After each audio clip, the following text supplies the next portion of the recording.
Praise the lord. ఈరోజు దేవుని వాక్య ధ్యానాంశము మత్తయి సువార్త 15వ అధ్యాయము 1వ వచనము నుండి 6వ వచనం వరకు. ఆ సమయమున యెరూషలేము నుండి శాస్త్రులను పరిసయ్యులను యేసునొద్దకు వచ్చి, నీ శిష్యులు చేతులు కడుగుకొనకుండా భోజనము చేయుచున్నారే, వారెందు నిమిత్తము పెద్దల పారంపర్యాచారమును అతిక్రమించుచున్నారని అడిగిరి. అందుకు యేసు, మీరును మీ పారంపర్యాచారము నిమిత్తమై దేవుని ఆజ్ఞను ఎందుకు అతిక్రమించుచున్నారు? తల్లిదండ్రులను గనపరచుమనియు తండ్రినైనను తల్లినైనను దూషించువాడు తప్పక మరణము పొందవలననియు దేవుడు సెలవిచ్చెను. మీరైతే ఒకడు తన తండ్రినైనను తల్లినైనను చూచి, నా వలన నీకేది ప్రయోజనకరమగునో అది దైవార్పితమని చెప్పిన ఎడల అతడు తన తండ్రినైనను తల్లినైనను గనపరచనక్కరలేదని చెప్పుచున్నారు. మీరు మీ పారంపర్యాచారము నిమిత్తమై దేవుని వాక్యమును నిరర్ధకము చేయుచున్నారు. ఆమెన్. ప్రభువునందు ప్రియ దేవుని జనాంగమా, మరొక నూతన దినాన్ని అనుగ్రహించిన ఆ దేవాది దేవునికే మహిమ ఘనత ప్రభావములు చెల్లించుచున్నాను. ఈ దినమున దేవుడు మనకిచ్చిన వాక్య ధ్యానం చేద్దాము. ఈ రోజున దేవుడు మనతో మాట్లాడుతున్నటువంటి మాట, ఆ సమయమున యెరూషలేము నుండి కొంతమంది పరిసయ్యులు శాస్త్రులు యేసయ్య వద్దకు వచ్చి అంటున్నారు కదా, నీ శిష్యులు చేతులు కడుగుకొనకుండా భోజనము చేయుచున్నారెందుకు? వారెందు నిమిత్తము పెద్దల పారంపర్యాచారమును అతిక్రమించుచున్నారని యేసు ప్రభు వారిని ప్రశ్నించారు. ఆ సమయంలో యెరూషలేములో నుండి శాస్త్రులు పరిసయ్యులు, ఈ శాస్త్రులు పరిసయ్యులు ఎవరో మనము గత పాఠంలో నేర్చుకున్నాము కదండి. శాస్త్రులు పరిసయ్యులు వీరు ఆనాటి దేవాలయంలో ప్రసిద్ధిగాంచినటువంటి వారు. యోధా జనాంగంలో ప్రత్యేకింపబడిన జనాంగముగా వారు ఉన్నారని మనం నేర్చుకున్నాము. ఈ శాస్త్రులు పరిసయ్యులు దేవుడు వారికి పెట్టిన పేరేంటో తెలుసా? వేషధారులు. వారు తమ వేషధారణ చేత తమను తాము ప్రత్యేకపరచుకొని, ప్రజలలో నుండి వారిని ప్రత్యేకపరచుకుని వారు ఆనాటి దేవాలయంలో ప్రత్యేక స్థానములను అధిరోహించి వారు ప్రజల నుండి మన్నలను పొందుకోవాలని ఆశపడేటువంటి వారు యెహోవా ధర్మశాస్త్రమును అనుసరించు వారిగా మనుషులకు కనబడుతూ తమ వేషధారణ చేత తమను తాము మోసపుచ్చుకునేటువంటి వారు. తమను తాము మోసపుచ్చుకొనుటే కాక ప్రజలను మోసపుచ్చుచు వారు దేవుడు చెప్పినటువంటి ధర్మశాస్త్రమును వక్రీకరించి ధర్మశాస్త్రానుసారముగా వారు జీవించకుండా ధర్మశాస్త్రమును ప్రజల మీద రుద్దుతూ మీరు ఇలా జీవించాలి అని చెప్తారు తప్ప వారు దానిని పాటించని వారు. అట్లాంటి దుర్మార్గమైనటువంటి మనస్సు కలిగినటువంటి, దేవుని యందు వారి హృదయము సరిగా లేనటువంటి ఆనాటి శాస్త్రులు పరిసయ్యులు వచ్చి యేసయ్యను అడుగుతున్నారు కదా, నీ శిష్యులు చేతులు కడుగుకొనకుండా భోజనము చేయుచున్నారే, వారెందు నిమిత్తము పెద్దల పారంపర్యాచారమును అతిక్రమించుచున్నారని యేసయ్యను అడిగారు. వారు పెద్దల ఆచారమును అతిక్రమించుచున్నారు. ఎందుకు అతిక్రమించుచున్నారని యేసయ్యను ప్రశ్నించారు. యేసుక్రీస్తు ప్రభుల వారు వారిని గూర్చి ఇదివరకే సెలవిచ్చాడు. వీరు సున్నము కొట్టిన సమాధులను పోలి ఉన్నారు. వీరు పై వేషమునకు మాత్రమే వీరు భక్తి గలవారుగా కనపడుతున్నారు, కానీ వారి లోపల ఎండినటువంటి ఎముకలతోనూ సమస్త కల్మషముతోనూ నిండిన వారు అని శాస్త్రులు పరిశీలన గురించి చెప్పారు. నా ప్రియ దేవుని జనాంగమా, వారు అంటున్నారు కదా, నీ శిష్యులు ఎందుకు మన పెద్దల పారంపర్యాచారమును అతిక్రమించుచున్నారు అని యేసయ్యను అడిగారు. పెద్దల పారంపర్యాచారము ఆనాటి దినాలలో వాడుకలో ఉన్నటువంటిది. ఈ రోజున కూడా చాలామంది తమ పూర్వీకులు ఏది చెప్పారో దానిని విశ్వసిస్తూ దానిపైనే నమ్మకం ఉంచి జీవనం సాగిస్తున్నటువంటి జనులు మనము చూస్తూ ఉన్నాము. ఈ రోజున ఆచారాన్ని బట్టి ఆచారాలను ఆచరిస్తూ తమ జీవితాలను వ్యర్థపరుచుకుంటున్న వారు అనేక మంది ఈ లోకంలో ఉన్నారు. అనేక మంది కదండి ఈ లోకమే ఆచారాన్ని వెంబడిస్తూ వ్యర్థముగా తమ కాలాన్ని గడుపుతూ ఉన్నారు. ఆనాడు యోధా జనాంగము ఇశ్రాయేలు జనాంగమునకు దేవుడు ధర్మశాస్త్రమును అనుగ్రహించాడు. ధర్మశాస్త్రములో ఆయన చెప్పినటువంటి మాటలను వారు ఏం చేశారో తెలుసా? నిరర్ధకం చేస్తూ ఉన్నారు. ధర్మశాస్త్రము చెప్పినటువంటి ఆ ఆజ్ఞలను పాటించకుండా వారంతట వారు తమ ఆచారాలను తమకు తాము పుట్టించుకొని, ఆచారము దేవుడు పెట్టినది కాదండి. దేవుడు ఆచారమును పెట్టలేదు, ఆజ్ఞలను ఇచ్చాడు. ఆయన మాటలను వక్రీకరించుకొని ఈ శాస్త్రులు పరిసయ్యులు దేవుని యొక్క ధర్మశాస్త్రాన్ని నిరర్ధకం చేశారు. కాబట్టి వారు పెద్దల పారంపర్యాచారమును, పెద్దలు మాకిచ్చినటువంటి ఆచారమును మేము అనుసరిస్తున్నామని వారు అనుకుంటున్నారు తప్ప, వారు ఎంత పెద్దల ఆచారాన్ని, దేవుడిచ్చినటువంటి ఆజ్ఞలను మీరుతూ ఉన్నారని గ్రహించలేని మనసుతో వారు ఉన్నారు. కాబట్టి ఎప్పుడైతే శాస్త్రులు పరిసయ్యులు యేసయ్యను ఆ ప్రశ్న అడిగారో, దేవుడు అన్నారు కదా, మీరును మీ పారంపర్యాచారం నిమిత్తమై దేవుని ఆజ్ఞను ఎందుకు అతిక్రమించుచున్నారు? శాస్త్రులు పరిసయ్యులు అడిగిన ప్రశ్నకు ఎదురు ప్రశ్న దేవుడు వేశారు. దేవుని ఆజ్ఞను ఎందుకు మీరు అతిక్రమించుచున్నారు? మీరంటున్నారే, పెద్దలు మనకిచ్చారు ఆచారం ప్రకారము మనం చేయాలని అంటున్నారు కదా, మరి అదే ఆచార ప్రకారము దేవుడు మీకు ఇచ్చినటువంటి ధర్మశాస్త్రము దాని ఆజ్ఞలను ఎందుకు మీరు అతిక్రమించుచున్నారు అని ఎదురు ప్రశ్నించినప్పుడు వారికి సమాధానం లేదు. ఎందుకంటే వారు ధర్మశాస్త్రాన్ని బోధిస్తారే తప్ప దానిని అనుసరించరు. కాబట్టి వారి హృదయం ఎరిగినటువంటి దేవుడు వారిని అడిగాడు, మీరును మీ పారంపర్యాచారం నిమిత్తమై దేవుని ఆజ్ఞను ఎందుకు అతిక్రమించుచున్నారు? ఈ రోజున మనం చూసినట్లయితే ఈ లోకంలో ఉన్నటువంటి జనులు దేవుని యొక్క ఆజ్ఞలను మీరి, దేవుని యొక్క మార్గమును విడిచిపోయి ఈ లోకంలో ఉన్న ఆచారముల తట్టు తమ హృదయములను త్రిప్పివేసుకున్నారు. ఆచారము నిన్ను దేవుని యొద్దకు నడిపించదు. ఆచారము నిన్ను నీతిలోనికి నడిపించదు. ఆచారము నిన్ను పరిశుద్ధినిగా మార్చదు.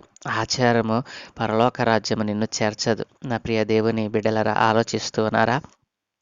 పెద్దలు మీకు చెప్పినటువంటి ఆచారమును మీరు ఆచరించవలెనని కాదు, అలా చేయకుండా ఉండాలని.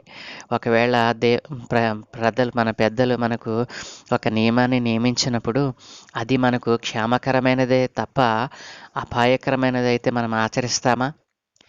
అలాగున మన పెద్దలు చేసి ఉండరు. ఎందుకంటే అపాయకరమైనది మనకెందుకు వారు ఆచరించమని చెప్తారు? కానీ ఈ లోకములో ఉన్నటువంటి దుష్టుడైన అపవాది ఆ పెద్దల మనసులను, వారి వారి హృదయాలను దేవుని తట్టు కాక అపవాది తట్టు తన వైపు తిప్పుకొని వ్యర్థమైనటువంటి ఆచారాలను ఈ లోకంలో పుట్టించాడు. అపవాది అయిన సాతాను ఈ లోకములో మనము అనుసరించవలసినటువంటి మార్గమును విడిచిపెట్టి, దేవుని మార్గములను ఆజ్ఞలను విడిచిపెట్టి ఈ లోకములో చెడ్డమైన వాటిని, చెడ్డమైన ఆచారాలను ఈ లోకములో వాడు విడిచిపెట్టాడు. ఆ చెడ్డమైన వాటిని మనుషులు పట్టుకొని అవే నిజమైనవని, అవే సత్యమైనవని ఎప్పటికీ నమ్ముతూ ఆ ఆచారాన్ని కొనసాగిస్తూ వస్తూ ఉన్నారు. నిజమైన దేవుడు ఎవరో మన పూర్వీకులు చెప్పారు కదా, మాట్లాడే దేవుడు ఆనాడు దేవుడు ప్రజల మధ్యకు వచ్చి ప్రజలతో నేరుగా మాట్లాడి వారి అవసరాలను తీర్చేవాడు. వారిని రక్షించటానికి ఆయనే తన దూత సైన్యముతో వచ్చి రక్షించినట్లుగా మనము గ్రంథములో చూసాము. పరిశుద్ధ గ్రంథములో రాయబడిన ప్రతి ఆజ్ఞ దేవుడిచ్చినదే. కానీ అట్లాంటి ఆజ్ఞలను విడిచిపెట్టి మన పూర్వీకులు నియమించిన కట్టడలను, దేవుడు వారికి విధించిన విధులను విడిచిపెట్టి ధర్మశాస్త్రములో ఉన్నటువంటి దానిని కాక ఈ లోకములో తమకు తాము ఆమోదయోగ్యముగా ఉన్నటువంటి దేవుడు చెప్పనటువంటి విధులను ప్రజల మీద రుద్దుతూ దానికి ఆచారమని పేరు పెట్టి ప్రజలను దేవుని నుండి దూరం చేసినటువంటి దుర్మార్గమైనటువంటి మనుషులు ఆనాటి శాస్త్రులు పరిసయ్యులు. నా ప్రియ దేవుని జనాంగమా, వారి హృదయమును ఎరిగినటువంటి దేవుడు అడిగాడు కదా, మీరెందుకు దేవుని ఆజ్ఞను అతిక్రమించుచున్నారు? మీరు చెప్తారు కదా, తల్లిదండ్రులను గనపరచమనియు తండ్రినైనను తల్లినైనను దూషించేవాడు తప్పక మరణము పొందవలనని దేవుడు సెలవిచ్చాడు. ఇది దేవుడు చెప్పినటువంటి మాట. ఎవడైనాను తల్లిదండ్రులను గనపరచకుండా తండ్రినైనను తల్లినైనను దూషించేటువంటి వాడు తప్పక మరణము పొందవలనని దేవుడు పెట్టినటువంటి విధి. అది ఆజ్ఞ, అది కట్టడ. అయితే మీరైతే ఏం చేస్తున్నారు?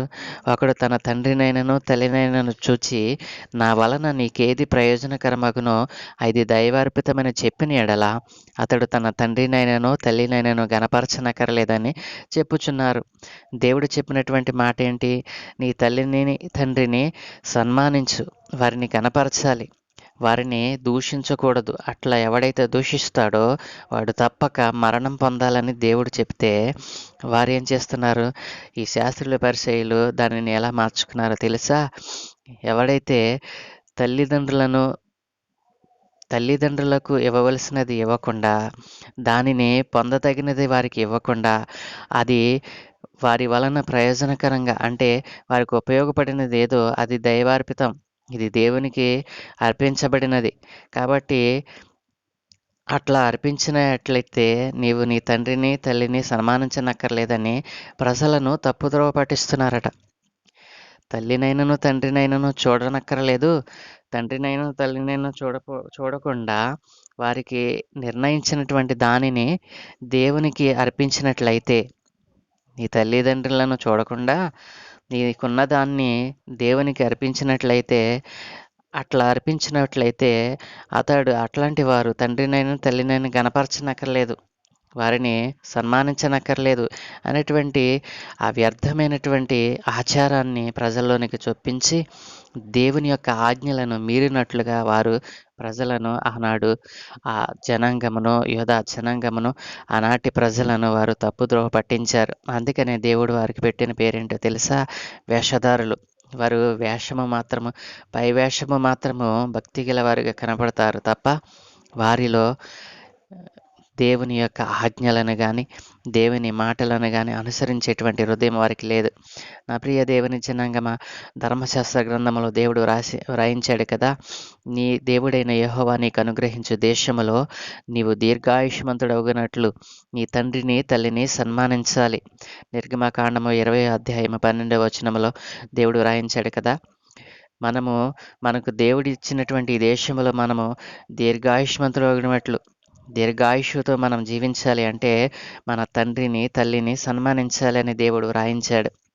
అలాగనే ద్వితీయోపదేశ కాండము 5:16 నీ దేవుడైన యెహోవా నీకు అనుగ్రహించు దేశములో నీవు దీర్ఘాయుష్మంతుడవై నీకు క్షేమమగునట్లు నీ దేవుడైన యెహోవా నీకు ఆజ్ఞాపించినటువంటి లాగున నీ తండ్రిని తల్లిని సన్మానించాలి.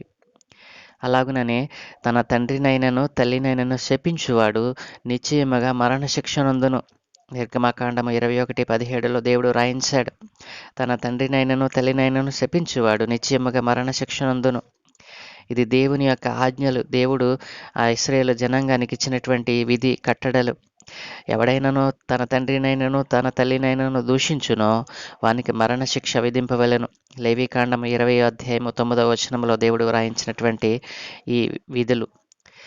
వాడు తన తండ్రినో తల్లినో దూషించునో కనుక తన శిక్షకు తానే కారకుడు. ఎవరైతే తన తల్లిదండ్రులను దూషిస్తాడో మరణశిక్ష పొందవలనని ధర్మశాస్త్ర గ్రంథంలో దేవుడు రాయించాడు. నిన్ను కనిన నీ తండ్రి ఉపదేశం అంగీకరించుము, నీ తల్లి ముదిమియందు ఆమెను నిర్లక్ష్యము చేయకము. సామెతల గ్రంథము 23:22 దేవుడు రాయించాడు. మనలను కన్నటువంటి తల్లిదండ్రుల ఉపదేశమును మనం అంగీకరించాలంటండి. నీ తల్లి ముదిమియందు ఆమెను నిర్లక్ష్యం చేయకూడదు, తల్లి వృద్ధాప్యమందు ఆమెను నిర్లక్ష్యము చేయకూడదు. కాబట్టి నా ప్రియ దేవుని జనాంగమ, విశ్వాసము ద్వారా ధర్మశాస్త్రమును నిర్ధకము చేయుచున్నామా? అట్లా అనకూడదు. విశ్వాసం ఉంటే నీవు ధర్మశాస్త్రాన్ని ఎందుకు మీరుతావు? కాబట్టి ఆనాటి శాస్త్రులు పరిచయులు యేసయ్యను అడిగినటువంటి విషయానికి దేవుడు వారిలో ఉన్నటువంటి అజ్ఞానాన్ని బయటికి తీసి వారికి పెట్టిన పేరు వేషధారి. వేషధారిగా నీవు జీవిస్తే ఈ లోకంలో ఉన్నటువంటి ఆచారాల చేత నీవు జీవించినట్లయితే నీకు పరలోక రాజ్యము నీకు రాదు అని దేవుడు చెప్తా ఉన్నాడు.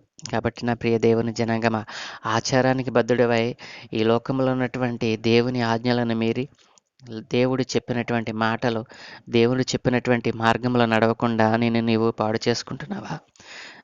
అట్లాంటి నీతోనే దేవుడు మాట్లాడుతూ ఉన్నాడు. కాబట్టి ఆచారాన్ని బట్టి కాక దేవుని ఆజ్ఞను బట్టి నీవు బ్రతకాలని, ఈ లోకములో నిన్ను బ్రతికించేది దేవుని మాటే తప్ప ఈ ఆచారము కాదని దేవుడు సెలవిస్తూ ఉన్నాడు. ఆచారమును బట్టి నీవు దేవునికి దూరమవుతావా?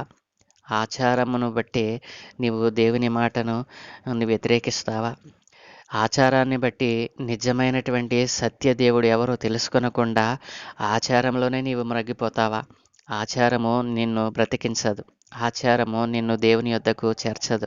ఆచారము నిన్ను పరలోక రాజ్యం చేర్చదు అని ఈ రోజున గుర్తించమని దేవుడు నిన్ను హెచ్చరిస్తా ఉన్నాడు.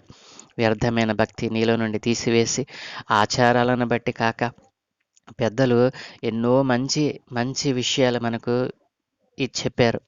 అట్లాంటి మంచి విషయాలను మనం వక్రీకరించుకొని, చెడ్డమైన వాటిని మన కొరకు కల్పించుకొని, ఈ లోకంలో ఉన్నటువంటి అజ్ఞానము చేత వ్రాయబడిన గ్రంథాలను ఆధారం చేసుకొని, ఈ గ్రంథమే మాకు ప్రాధాన్యము, ఈ ఆచారాన్ని మేము ఆచరిస్తాము, అమావాస్య, పౌర్ణిమ ఇట్లాంటి దినాలను ఆచరిస్తూ, నక్షత్రాలను, కాలాలను కూడా మనము ఆచారాలుగా వ్యవహరిస్తూ ఈ లోకంలో బ్రతికితే ఏమి ప్రయోజనము? ఎంతకాలము ఈ అజ్ఞానమైనటువంటి ఆచారం చేత పట్టబడతావు? ఆచారాలను పక్కన పెట్టి సత్యమైనటువంటి జీవవాక్కును చేత పట్టుకో. సత్యవంతుడైన దేవుడు ఎవరో అన్వేషించు. నీవు జ్ఞానవంతుడివే కదా, అజ్ఞానివి కాదు కదూ. తల్లిదండ్రులు నీకు చెప్పినటువంటి దానిని ఒకసారి ఆలోచించు.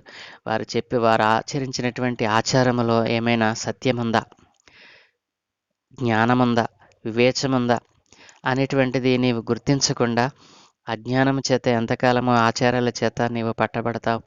ఆనాటి శాస్త్రులు, పరిసయ్యులు ఆ రీతికినే బ్రతికారు. కాబట్టి వారికి పరలోక రాజ్యములో స్థానం లేదని దేవుడు ఖండితముగా చెప్పాడు. అలా ఆచారాల చేత నీవు పట్టబడిన వాడవై సత్యమును గ్రహించకుండా ఎంతకాలము జీవిస్తావు? అలాంటి నీతోనే దేవుడు ఈరోజు మాట్లాడాడు.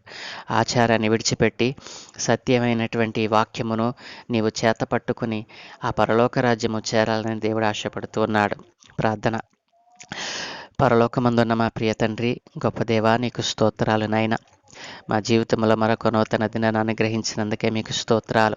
ఈ లోకంలో ఉన్నటువంటి ప్రజలు ఆచారముల చేత తమ జీవితాలను నాయన అయా నీకు దూరపరుచుకుంటూ ఉన్నారు నాయన. ఆచారము చేత వారు పట్టబడి ఉన్నారు నాయన. ఆచారముల చేత నాయన వారు నీ వాక్యము దగ్గరకు రాలేకపోతూ ఉన్నారు.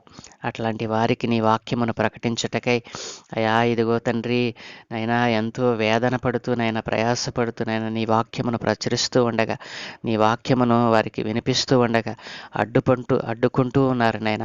అడ్డుకుంటూ తమ ఆచారాలను ఇంకనూ వారు వదలకుండా నాయన అజ్ఞానంతో బ్రతుకుచూ ఉన్నారు.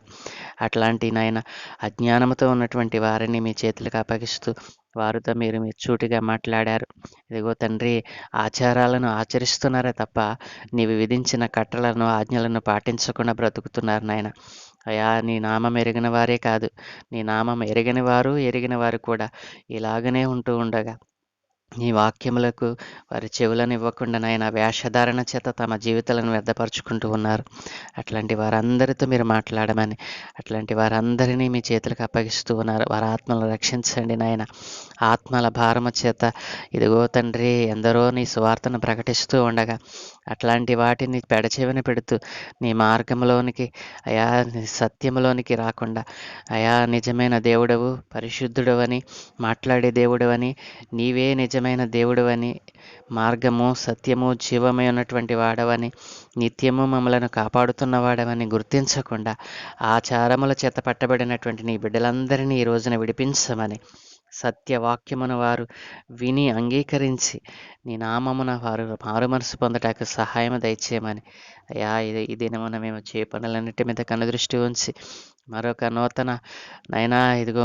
నూతన సంవత్సరములో మరొక నూతనమైనటువంటి నైనా ఇదిగో తండ్రి నైనా నీవిచ్చినటువంటి నైనా మరి దైవికమైనటువంటి జీవితంలోనికి అడుగు పెడుతున్నటువంటి నైనా పుట్టినరోజు, పెళ్లి రోజు జరుపుకుంటున్న బిడ్డలందరినీ దీవించమని ఘనత మహిమ ప్రభావాలు మీరే పొందుకోమని ఆచారాన్ని విడిచిపెట్టి సత్యవంతుడైన నీ నామంలోనికి వచ్చినట్లుగా ప్రతి ఒక్కరిని దీవించమని యేసు నామంలో అడుగుచున్నాము తండ్రి. ఆమెన్. ఆమెన్. ఆమెన్.